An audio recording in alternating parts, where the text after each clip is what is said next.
চালাবো না কারফিউ রাতে হাসিনাকে গিয়ে বলে এসেছিলেন সেনাপ্রধান, তারপরে কি পদত্যাগ কারফিউ জারি করেছিলেন, কিন্তু সেই কারফিউ প্রয়োগ করার উপায় ছিল না, কারণ সেনাবাহিনীর সমর্থন হারিয়ে ফেলেছিলেন হাসিনা। সেদিন তিনি দেশ ছাড়লেন। তার আগের রাতেই সেনাপ্রধান ওয়াকার উজ জামান হাসিনার দপ্তরে গিয়েছিলেন, জানিয়েছে সংবাদ সংস্থা রয়টার্স। সেনাপ্রধান তাকে বলে দিয়েছিলেন আর তারা আন্দোলনকারীদের উপরে গুলি চালাবেন না।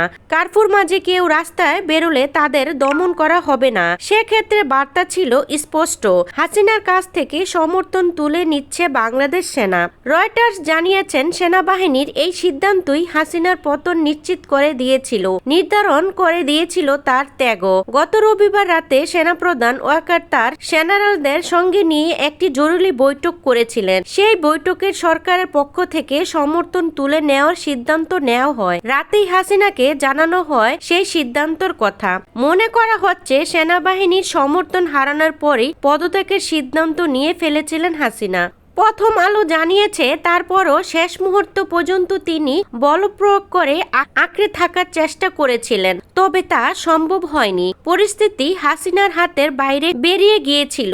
সোমবার অবশেষে ইস্তফার কাগজে সই করেন হাসিনা। সূত্রের খবর, পদত্যাগের জন্য হাসিনাকে ৪৫ মিনিট সময় বেঁধে দিয়েছিল বাংলাদেশ সেনা। তিনি বিদায়ী ভাষণ রেকর্ড করতে চেয়েছিলেন, তাকে সেই সুযোগও দেওয়া হয়নি বলে দাবি বিভিন্ন সূত্রে। পদত্যাগ করে বোন রেহানার সঙ্গে সোমবার দেশ ছাড়েন হাসিনা। তার ১৫ বছরের শাসনকালে শেষ হয়েছে। বর্তমানে হাসিনা দিল্লিতে রয়েছে। মঙ্গলবার ভারত সরকার জানিয়েছে হাসিনা মানসিকভাবে বিপর্যস্ত, তাই তাকে আপাতত কিছুদিন সময় দেওয়া হচ্ছে। ভবিষ্যৎ নিয়ে তিনি সিদ্ধান্ত নিতে পারবেন এই সময়ের মধ্যে। তারপর তা ভারত সরকারকে জানানো হলে দিল্লি সেই মতো পদক্ষেপ করবে। হাসিনা লন্ডনে যেতে চেয়েছিলেন বলে সূত্রের খবর, তবে এখনো সেখান থেকে সবুজ সংকেত মেলেনি। ভারত থেকে তার পরবর্তী পদক্ষেপ কি হয় সেটাই এখন দেখার। অন্যদিকে হাসিনার পদত্যাগ এবং দেশ ত্যাগের পর বাংলাদেশের শাসন এখনো